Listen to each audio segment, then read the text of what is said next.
사장이 그리고 박수무당인 백사겸이라는 사람이 살았어요. 이 사람이 구설 잘합니다. 구설 잘해가지고 첩을 둔 무당이었어요. 하루는요 구설하고 있는데 선교사가 지나가다가 그걸 구경하고 있는 겁니다. 그런데 무당이 아무리 용을 써도 신이 안 내려와요.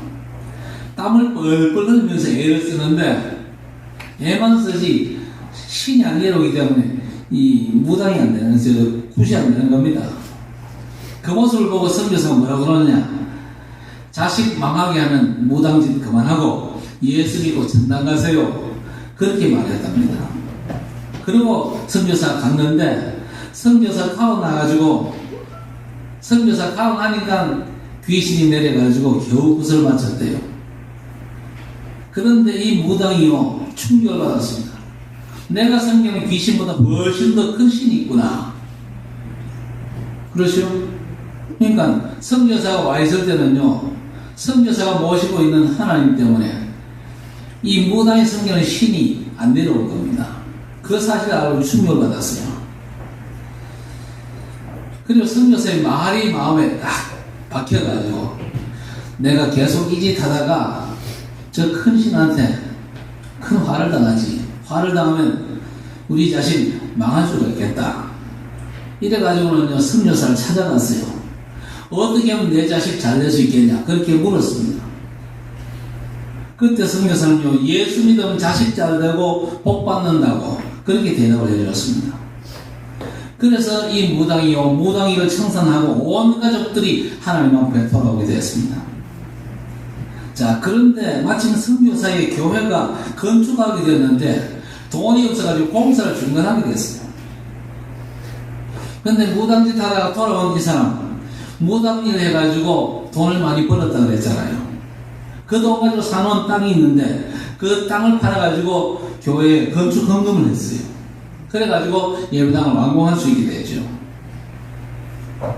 그런데 정작 그 자신은요 교회 자신의 재산을 몽땅 헌금한 뒤에 돈이 없어가지고 교회 사찰 일을 하면서 밥을 먹었답니다. 자, 그런데 이 아들이 아주 똑똑하다는 말을 들은 선교사가 전직 무당한테 물었어요. 아들을 미국에 데리고 가가지고 공부를 시켜도 되겠냐? 그렇게 물으니까 그 아버지가 아들을 미국에 데리고 가서 공부를 시켜도 좋다 허락을 했어요.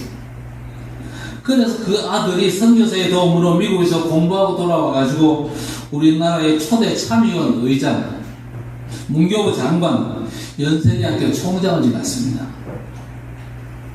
그 사람이 누굴까요?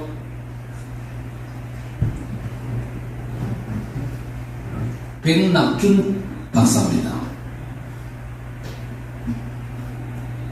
아버지가 무당으로 평생 귀신을 섬기다가 선교사를 만나서 복음을 받고 귀신을 버리고 이제 하나님 앞으로 돌아온 거죠. 어둠에서 빛으로 돌아온 겁니다.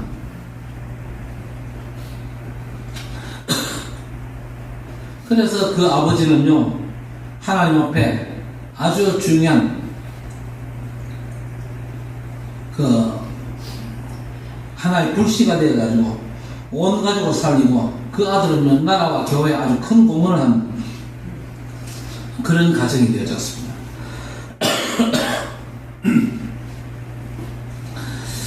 6월달은 호국의 달이죠.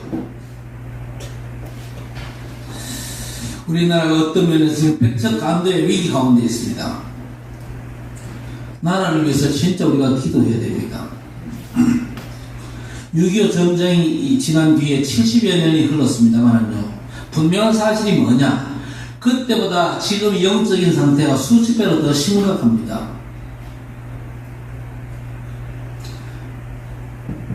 전쟁 상황에 대해서 여러 가지 주장들이 있는데 다 틀린 소리입니다. 전쟁과 평화를 손에 쥐고 계신 분은 우리 하나님이십니다. 우리 하나님께서 미국의 대통령 바이든도 또 북한의 김정은도 얼마든지 이용하시지만요, 하나님의 지금 관심은 누구에게 있냐? 바로 저와 여러분에게 있습니다. 우리에게 이 땅의 평화와 전쟁이 달려있다는 사실이 확인되어지기를 바랍니다. 사람들이 너무 중요한 부분을 모르고 있거든요. 오늘 본문은요, 영적으로 너무 무지한 이스라엘 백성들의 모습을 안타깝게 생각하면서 바울 사도가 유대인들을 교훈하는 그런 모습입니다. 여러분, 우리 인생은요, 먼저 올바른 지식을 절대 회복해야 됩니다. 지금도 세상에는요, 창세기 3장 문제가 분명히 진행되고 있습니다. 물론 하나님께서 그리스도를 통해서 그 문제를 완전 해결하셨지만요, 하나님 없이 사는 사람들이 많잖아요. 그 사람 누구든지 자기 생각대로 살 수밖에 없는 겁니다. 내 생각을 많이 하든 적게 하든 상관없습니다. 내 판단과 생각대로 살아갑니다. 어떤 사람은요, 자기 생각만으로 모자라가지고 다른 사람의 생각을 빌려서라도 내 것 삼아가지고 인간 중심의 삶을 철저하게 살아갑니다. 그래서 인간은요, 창세기 3장 나 중심의 카테고리를 아무도 벗어날 수가 없는 겁니다. 그러면서 인간이 살아가는 목적은요, 결국 내가 잘 사는 겁니다. 내가 잘 살고 세상이 더 발전하는 창세기 6장이죠. 그러다 보면 업적도 남기고 성공도 하는데 궁극적으로는요, 인간이 하나님 수준까지 올라갑니다. 그래서 하나님의 영역에 도전하는 헛소리의 극치, 창세기 11장에 바벨탑을 쌓게 되죠. 이 모든 것들이 사단의 전략입니다. 고린도서 4장 4절에 그 중에 이 세상의 신이 믿지 아니하는 자들의 마음을 혼미하게 하여 그리스도의 영광의 복음의 광채가 비치지 못하게 하니 그리스도는 하나님의 형상이니라 하였습니다.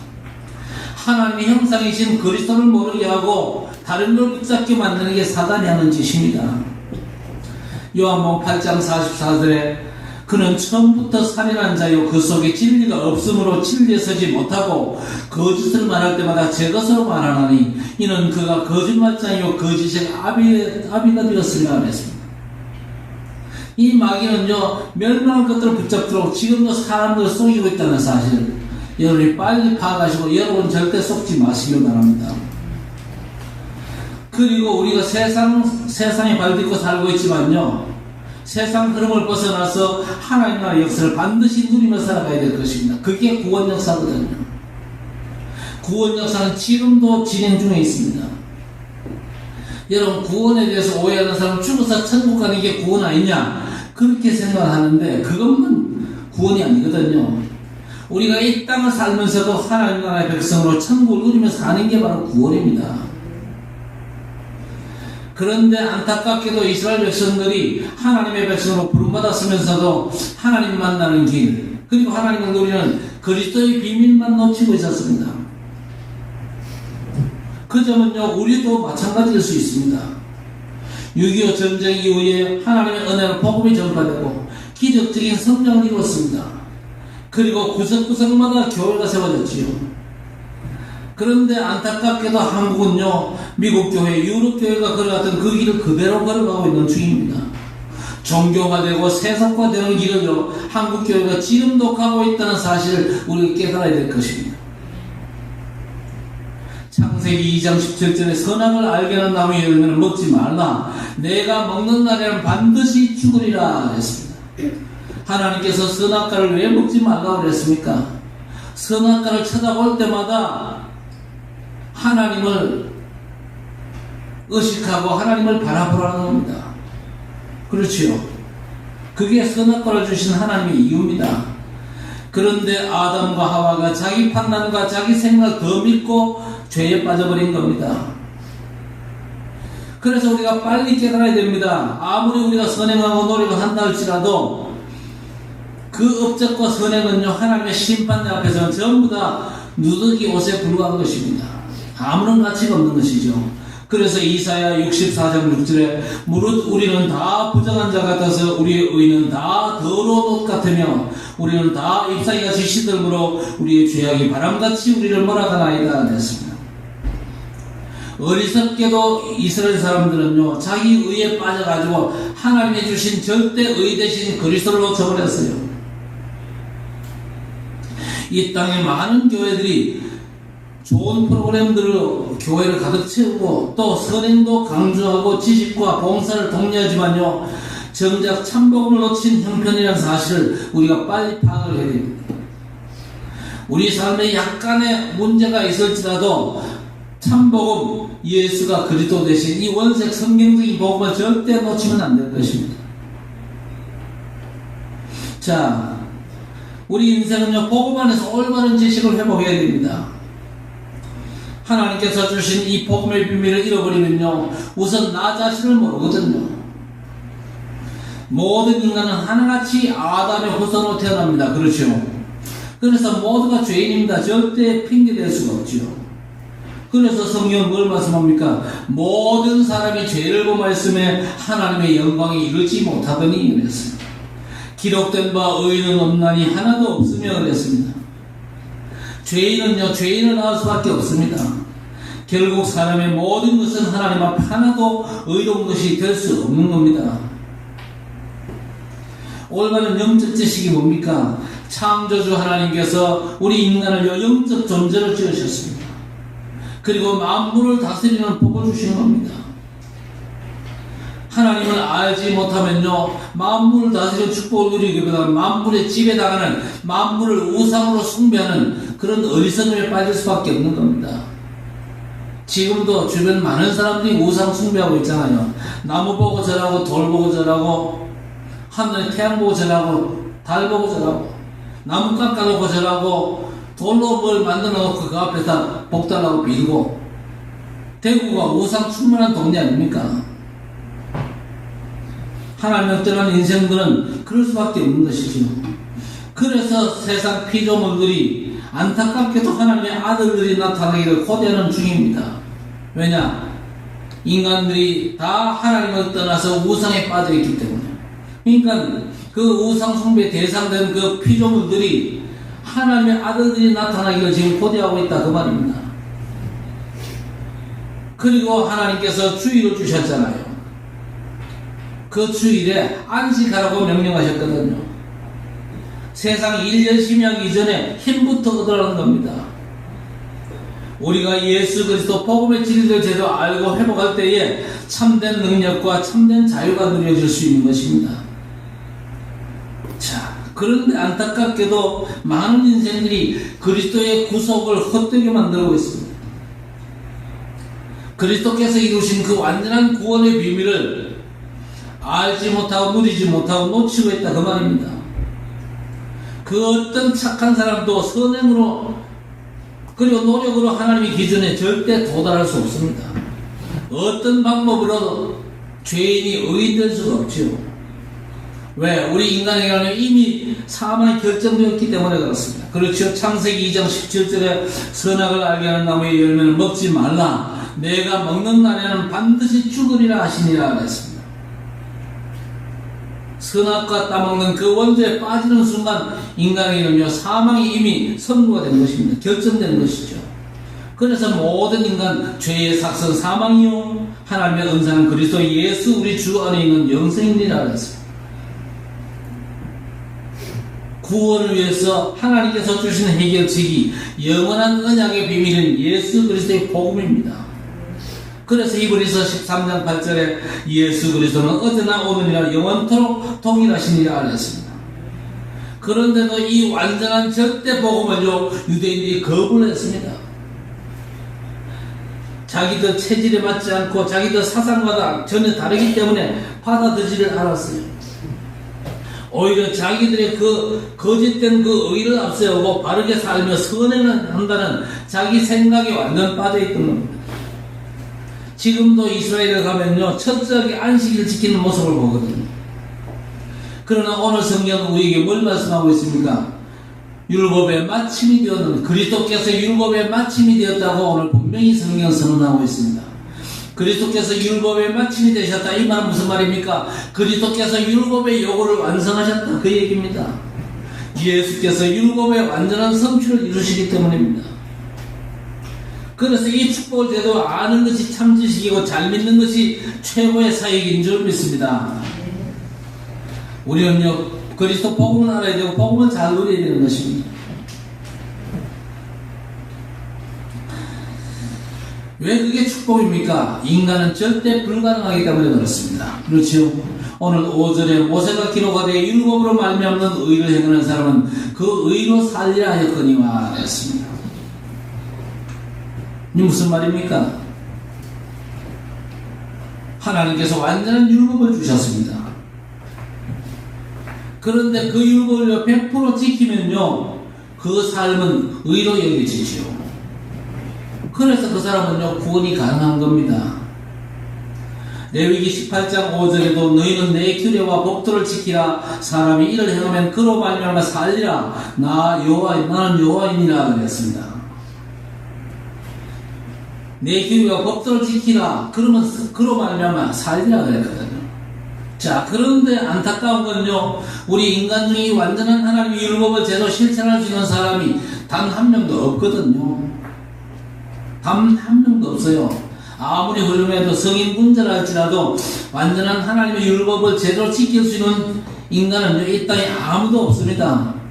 그래서 베드로전서 1장 18절 19절에 너희가 알거니와 너희 조상이 물려준 헛된 행실에서 대속함을 받은 것은 금이나 금같이 없어질 것으로 된 것이 아니요 오직 흠없고 점없는 어린 양 같은 그리스도의 보배로 피로 된 것이니라 그랬습니다. 할렐루야. 우리가 죄에서 구원함을 받은 이유가 뭡니까? 은이나 금같이 없어질 것으로 된 것이 아니라 그랬습니다. 우리 인간의 의, 인간의 선행, 인간의 노력은요, 싹 다 없어질 것들입니다. 그런 걸로 우리가 구원받은 게 아니죠. 오직 흠없고 점없는 어린 양 같은 그리스도의 보배로운 피로 된 것이니라 그랬습니다. 다윗은요, 뭘 자유롭게 알았냐? 다윗 자신이 죄의 본성을 가졌다는 사실을 너무 잘 알았어요. 그래서 조금도 자신을 믿지 않고 철저하게 오실 메시아만을 바라봤습니다. 그래서 다윗이 쓴 시편 전체가 사실은 예수 그리스도를 얘기한 겁니다. 예수 그리스도가 아니면 우리 인간은요, 절대 불가능한 존재입니다. 그래서 세상을 사는 인간들은요, 세상 풍조를 따라갈 수밖에 없고 마귀가 이끄는 대로 갈 수밖에 없는 겁니다. 그래서 하나님의 절대 의되신 그리스도를 주셨어요. 그런데도 안타깝게도 예수 그리스도의 십자가 그 죽으심을 사람들이 안 믿었다. 특히 유대인들이 안 믿었다 그 말이거든요. 예수님의 십자가 대속의 죽음을 믿지 않고 거부했습니다. 창세기 3장 나중심에 그 마귀가 주는 아주 독침을 맞아버리면요, 그 사람은요 절대 나중심에서 빠져나오지 못합니다.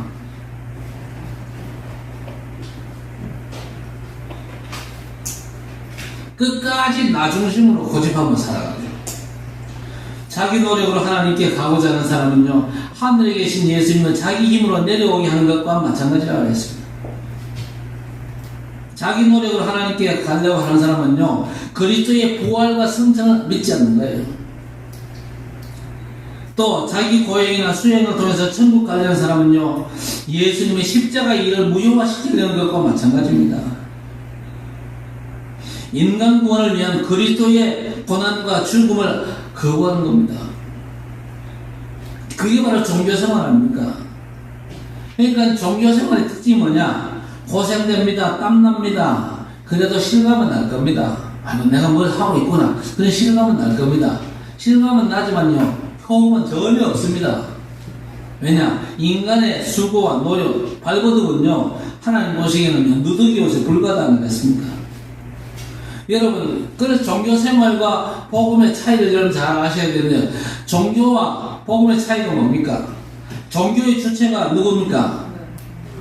종교의 주체는요, 절대 불가능한 내가 주체입니다. 내가 좀 더 착하고, 내가 좀 더 선행을 하고, 내가 좀 더 남을 구제하고, 내가 좀 더 열심히 살고, 전부 다 납니다. 내가 복음이에요. 그게 종교의 특징 아닙니까?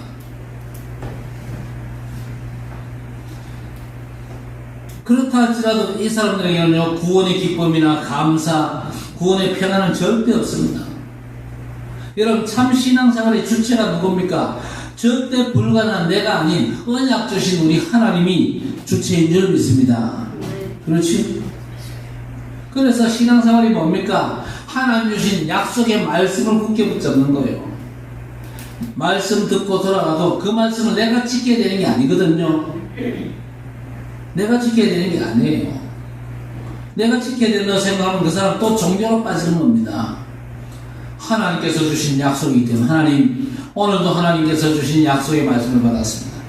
하나님의 말씀이 내 삶에 성취되는 응답으로 역사하옵소서. 그렇게 기도하시길 바랍니다. 하나님께서 주신 약속이기 때문에 누가 책임집니까? 하나님이 책임지신다니까요. 내 평생을 통해서 그 언약이 성취되어졌어. 내 삶의 현장에 하나님의 나라가 현장화되게 하옵소서. 그렇게 기도하셔야 될 겁니다. 그러면서 우리는요, 언제나 그리스도의 말씀 따라 하나님의 인도받는 성도 되셔야 됩니다. 말씀 따라 간다는 말도 그것도 좀 어폐가 있는 말이에요. 말씀을 따라 하나님의 인도성으로 들어가야 되겠다. 그렇지요? 하나님께서 늘 먼저 말씀으로 찾아오시고 함께 하시는 은혜를 우리에게 주시거든요. 신명기 30장 14절에 오직 그 말씀이 내게 매우 가까워서 내 입에 있으며 내 마음에 있은즉 내가 이를 행할 수 있느니라 했습니다. 항상 말씀으로 함께 하시라고 육신으로 이 땅에 오신 분이 예수님이십니다. 그래서 이 말씀으로 오신 주님을 받아들이면요, 구원이고 응답입니다. 그래서 예수께서 마태복음 11장 28절 이하에 수고하고 무거운 짐진 자들아 다 내게로 오라 내가 너를 쉬게 하리라. 나는 마음이 온유하고 겸손하니 나의 멍에를 메고 내게 메우라. 그리하면 너희 마음이 쉼을 얻으리니 이는 내 멍에는 쉽고 내 짐은 가벼움이라 하시니라 하였습니다. 지금까지 살던 내 방식대로 살지 말고 하나님 가르치시는 대로 인도받으면 쉽고 가볍다고 말씀하셨습니다. 그런데 유대인들은 좀 이 말씀대로 안 되거든요. 유대인들이 이 안타까운 모습을 보면서 우리는요, 언제나 말씀에 익숙하고 말씀을 즐거워하는 자가 되어야 됩니다. 그래서 시편 1편에 뭐라고 그랬습니까? 복 있는 사람은 말씀을 주야로 묵상하고 즐거워하는 자라고 했습니다. 말씀을 즐거워하면서 우리는요, 분명한 믿음과 확실한 고백이 있어야 됩니다. 하나님께서 먼저 주시는 말씀의 약속을 절대 놓치지 않도록 믿음의 내용을 잘 관리를 해야 될 것입니다. 찬송가 544장에 울어도 못하지만 믿으면 하겠네 그랬습니다. 여러분 잘 믿으시기 바랍니다. 잘 믿는 은혜가 임하게 되기를 바랍니다. 여러분 마음에 믿음이 가득 차서 입술에 고백으로 나오도록 하면 되는 줄 믿습니다. 우리 마음과 내 고백이 일치되면 되는 거예요. 그렇죠? 그래서 마태복음 10장 32절 33절에 누구든지 사람 앞에서 나를 시인하면 나도 하늘에 계신 내 아버지 앞에서 그를 시인할 것이요 누구든지 사람 앞에 나를 부인하면 나도 하늘에 계신 내 아버지 앞에서 그를 부인하리라 했습니다. 여러분 마음에 있는 믿음을 입술로 고백하시기를 바랍니다. 사람 앞에서도 그렇게 해야 돼요. 우리 마음에 참 믿음을 주시기 위해서 우리 안에 성령께서 거하시는 겁니다. 그렇죠. 그래서 빌립보 2장 13절에 너희 안에서 행하시는 이는 하나님이시니 자기의 기쁘신 뜻을 위하여 너희에게 소원을 두고 행하게 하시나니 그랬습니다. 하나님의 소원을 하나님의 계획을 나의 소원을 붙잡고 기도하면서 고백해 하시는 겁니다. 왜 그렇게 해야 됩니까? 예수 믿어도 우리에게는요, 잘못된 각인 뿌리 체질이 남아있기 때문입니다. 그래서 내 생각대로 살면 절대 안 되는 거예요. 여러분 중요한 문제일수록 100% 여러분의 생각을 없애시기 바랍니다. 여러분의 집에 문제가 있다 그러면요, 나 몰라라 하면서 하나님의 생각을 응답으로 붙잡게 되기를 바랍니다. 그 생각은요, 선포되는 강단 말씀부터 나오거든요. 그래서 예배 성공해야 되고 말씀에 집중해야 되는 겁니다. 하나님의 말씀에서, 강단 말씀에서 한 주간에 내 삶의 응답이 나온다. 그래서 우리는요, 예배 성공이 되는 거예요. 오늘 10절에 사람이 마음으로 의에 이르고 입으로 시인하여 구원이 이르느니라 했습니다. 마음으로 의에 이르고 입으로 시인하여 구원이 이른다. 지금도 우리를 망하게 하는 절대 조건이 뭡니까? 우리를 망하게 하는 절대 조건이 바로 우리의 육신입니다. 다른 말로 하면 내가 나를 망치는 최고의 조건이다 그 말입니다. 저 사람 때문에 내가 망하는 게 나 때문에 내가 망해요. 그럴 수가 있냐? 그럴 수 있습니다. 내가 나를 우상으로 숭배하면요, 나라고 하는 우상 때문에 내가 무너지고 망한단 말이에요. 여러분, 세 가지 한 통속이라는 걸 아셔야 됩니다. 세상과 마귀 그리고 우리의 육신은 한 통속입니다. 너무 끈끈하게 연결되어 있거든요. 그래서 로마서 8장 7절에 육신의 생각은 하나님과 원수가 되나니 이는 하나님의 법에 굴복하지 아니할 뿐 아니라 할 수도 없습니다. 그랬습니다. 여러분, 육신의 생각이 여러분 마음속에서 나온다고 생각해가지고 마냥 좋다 아니거든요. 하나님과 원수되는 게 우리 마음속에서 나오는 우리 생각일 수 있다 그 말입니다. 그리스도께서 이미 세상을 이기고 사단을 꺾으셨습니다. 그리고 우리의 육신 속에 하나님의 나라를 이루시고 나를 성전 삼고 내 안에 내주에 계시기 때문에 우리는 철저하게 그분의 인도를 받아야 될 것입니다. 그래서 사실 내 생각이 필요가 없습니다.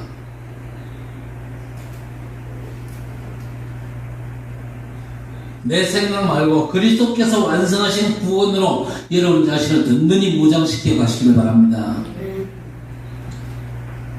오늘 율법의 마침이 되신 그리스도시다 그랬습니다. 율법의 모든 요구를 그리스도께서 완성하셨습니다. 우리가 죄로 말미암아 저주받고 죽어야 되는데 그리스도께서 우리 대신 저주받고 죽어주셨어요.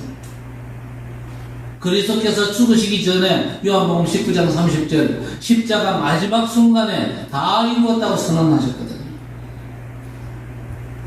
구약의 인생 문제 다 끝내시고 마침표를 완전 찍으셨다 그 말입니다. 그런데 주님은 끝났다고 선언하셨는데 세상 끝나지 않았다고 또 외칩니다. 그러면 자꾸 다른 걸 제시하는데 절대 썩지 마시길 바랍니다. 주님은 끝내셨다고 그러는데 육신은 또 다른 걸 해야 된다고 우리를 자꾸만 충동을 하는 겁니다. 사단은요, 멸망의 걸 가져다 주면서 그거 해야만 구원받고 축복받는다고 우리를 자꾸만 쏘이거든요. 하나님의 말씀을 언약으로 여러분 마음과 삶에 각인하시길 바랍니다. 우리가 이 나라에 살면서 나라를 위해서 할 일은 하나밖에 없습니다. 여러분, 확실하게 전쟁 상황을 끝낼 조건이 성경에 제시되어 있습니다. 미국이 우리를 도와주니까 우리나라가 든든하겠지. 천만의 말씀. 천만의 말씀. 성경에 확실하게 있거든요. 사무엘이 있을 때에 전쟁이 그쳤더라 그랬습니다. 사무엘 같은 언약의 사람이 세워지면요, 전쟁도 그칠 수가 있습니다. 그렇죠. 다윗과 엘리사 말씀 운동하는 전도자가 있을 때는 그 땅에 평화가 임했다 그랬습니다. 지금 하나님께서 여러분들을 주시하고 계십니다. 밥만 먹고 사는 사람인가? 아니면은 정말 복음 가진 말씀 운동하는 제자가 맞냐? 거기에 우리 하나님의 관심이 집중되어 있습니다. 진짜 내가 전도자가 맞냐? 이 7국과 대구 땅 2, 3국과 5천 종족 세계 복음할 전도자가 맞냐? 여러분 스스로 잘 점검하시길 바라고 진짜 하나님이 축복하시는 전도자로 쓰임받게 되기를 바랍니다. 하나님은 복음으로 이 민족이 살기를 원하십니다. 그래서 복음 가진 전도자가 이 나라 평화의 책임자들입니다. 여러분이 이 나라의 평화를 책임져야 돼요. 우리는요, 감당할 수 있습니다. 왜? 이미 끝내신 그리스도 복음의 비밀을 가지면요, 승리할 수 있습니다. 모든 문제를 완전 해결하신 예수 그리스도 안에서 응답받고 승리하면서 이 나라를 전쟁의 위기에서 건져내는 참 애국자들 되시기를 주의 이름으로 간절히 축원합니다.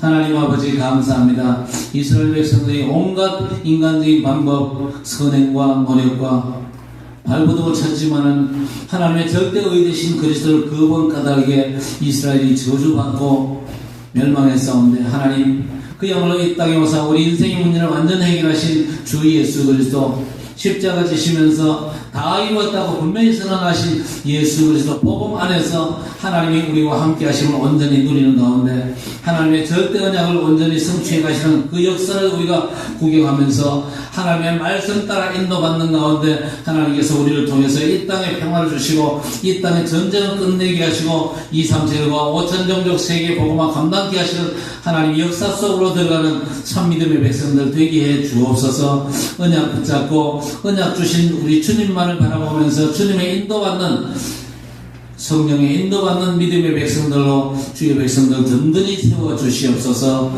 예수님의 이름으로 간절히 기도드리옵나이다. 아멘.